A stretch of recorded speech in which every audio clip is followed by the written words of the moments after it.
This story is the biggest trauma of my life. I remember every detail as if it were yesterday. I was 12 or 13 years old.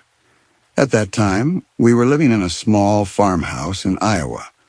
I remember it as a weekend because my friend Mike and I had played basketball that day. We only played basketball on the weekends. I would come home from school tired during the week, so I only saw my friends on the weekends. I didn't realize how fast time passed that day. The sun was about to set. My parents made 2 rules that I had to follow when I went out: to be home before the sun set and not to go into the cornfield no matter what. I told Mike in a hurry that I was going home. It was getting dark. Our house was far from the other houses. I had to walk about 2.5 miles to get home.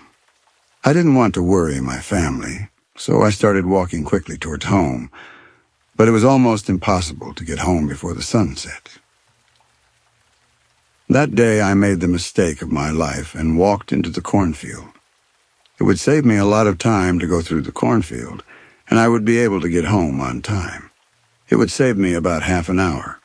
I felt bad for not following the rules my family had set, but I had no other choice.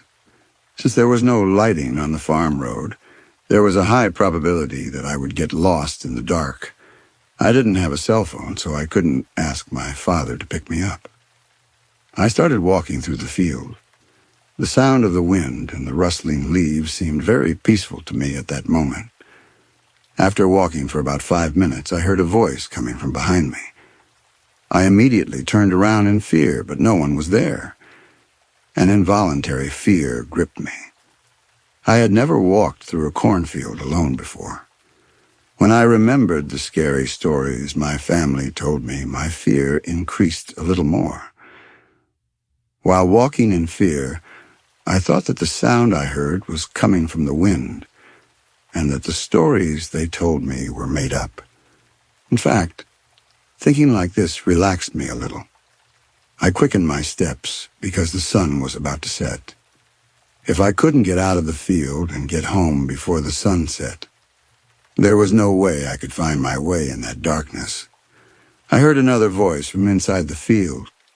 This time it was much closer. I didn't dare turn around and look. It was obvious that something was following me.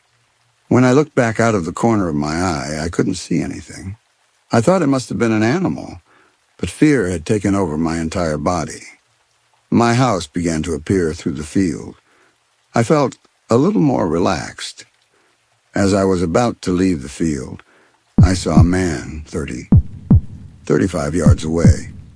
I couldn't make him out clearly because it was getting darker. I got a little closer in fear. I could see him clearly now. He was a tall man with a scar on the right side of his face. I can never forget that devilish smile on his face. I took a few steps back in fear. I had never felt my heart beat so fast in my life. I didn't know what to do. I was frozen, as if I were paralyzed. I couldn't move any part of me except my eyes. My brain was telling me to run, but my body was refusing. I started running unconsciously through the cornfield. The distance between the corns was very narrow, so I kept falling as I ran. Then a voice echoed through the cornfield. "Don't run, kid. Are you lost? I'm here to help you." And then a devilish laugh. I was in big trouble. I was sure of it now. The sun had set. I could barely see in front of me. I didn't know which way I was going. I was just running. Maybe I was running for my life. I was very tired. I didn't have the strength to run anymore. I quickly hid somewhere. I was having trouble breathing. At the same time, I was listening for any sound that could come from inside the field. Who was that man I saw in the field? Was he still after me? About 2 minutes passed in these thoughts. That sound I heard seemed to echo throughout the field. "Where are you, kid? Come. Let me take you to your family. They'll be very curious about you."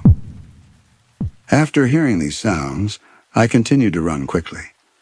I didn't know where I was going. I had completely lost my direction. Finally, I managed to get out of the field, but the place I came out of was the exact opposite direction of my house. While trying to figure out where I was in the darkness of the night, I saw the lights of Mike's farm in the distance. I started running with all my strength. As I ran past the cornfield towards Mike's house, I could hear that man's devilish laughing sounds.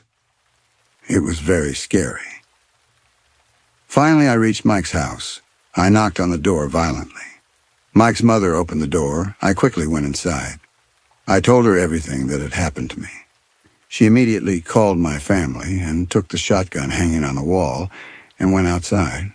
Mike and I were walking behind her, scared. He raised the shotgun in the air and fired. If that man is still following me, he might get scared and run away. About 10 minutes later, my father came to get me. As soon as I saw my father, I ran and hugged him. I didn't say anything, I just hugged him. I can't describe the feeling of trust at that moment. Nothing like this ever happened to me again. For a long time, my father took me everywhere I wanted to go. He wouldn't let me go alone. I'm 37 now. I don't know if that man I saw in the field was real or if it was a trick my mind played on me. The only thing I know is that fear will be with me for the rest of my life.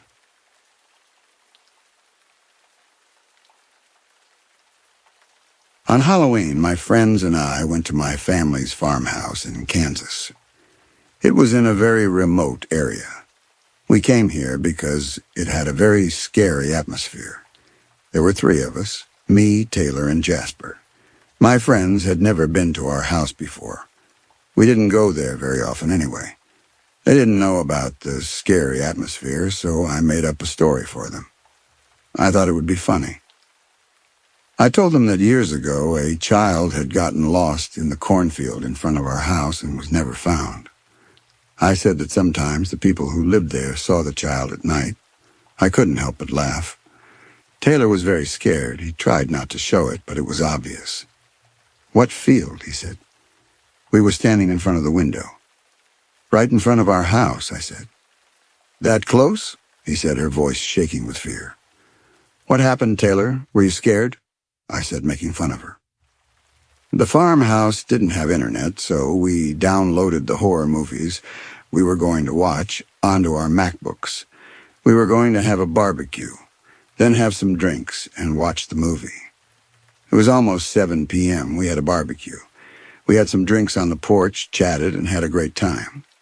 Then we went inside and watched our movie. I winked at Jasper and said, "Let's go to the cornfield. Maybe we'll see that kid. It'll be fun." Taylor said, "Let's not go. We're having a great conversation."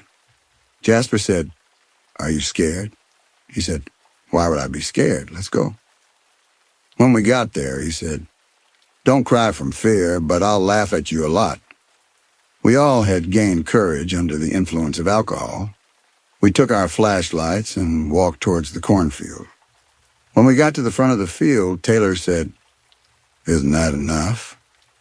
I knew he was scared. I said, "It's not enough. We should have such an adventure on Halloween."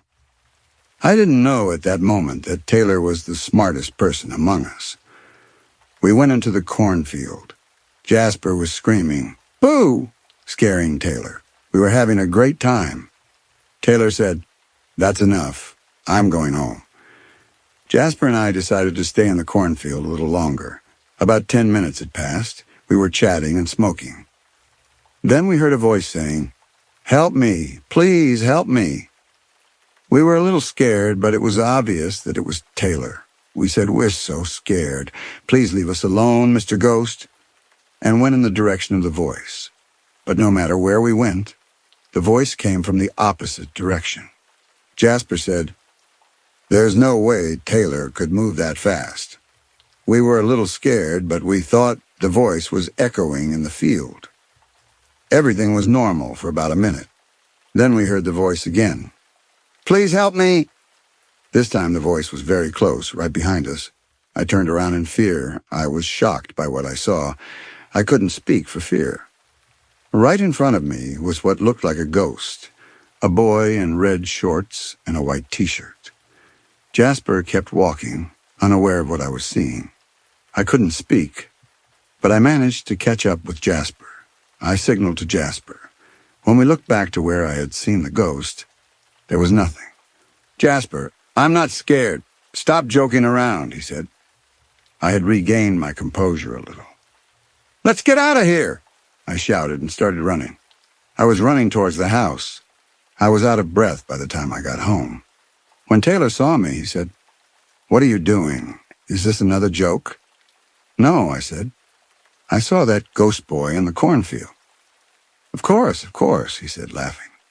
"I'm sure you saw him." He didn't believe me. "Where's Jasper?" he asked. "He was right behind me," I said, but there was no sign of Jasper.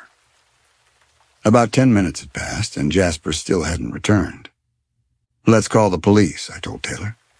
"Let's wait a little longer. He's probably joking. He could come out of nowhere to scare us," he said. We waited for about half an hour. There was no sign of Jasper. Things had gotten serious. We called the police immediately. We were looking out from the porch towards the cornfield, but it was too dark. Nothing could be seen. The police arrived 20 minutes later. We told the police everything. The police and we started looking for Jasper in the cornfield. The field was huge. About an hour later, we found Jasper unconscious next to a scarecrow. We poured water on his face.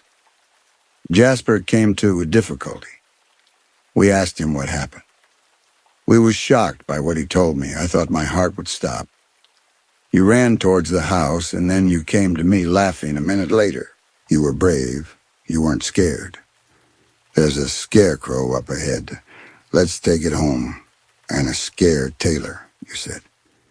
"I was following you. When we reached the railing, you turned towards me. I realized it wasn't you. I shouted so hard for you to hear me, but you didn't.